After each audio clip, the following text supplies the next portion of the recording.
So I'm finishing up my first palette and I'm naming these colors with their hex code name.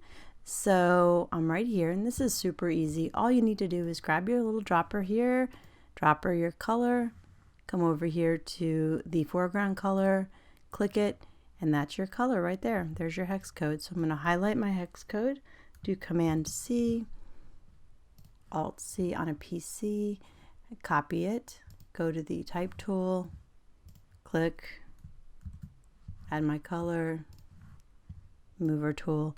I'm going to use these or do this for each one of my colors so that anybody that wants to use these colors can just dial in the RGB hex code for this color, and that way in the class projects we can all share our palettes. So when you're done naming all of your colors with their hex code values, the last thing that you want to do is give your palette a name and maybe put your name on it.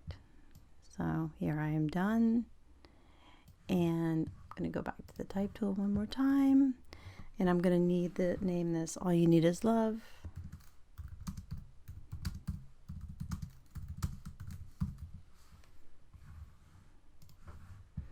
Command T or Alt T. I'm going to make that a little bit bigger.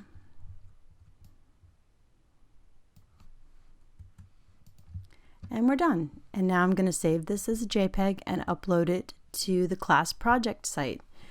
The next thing that we're going to do is we're going to do another technique for making an RGB palette.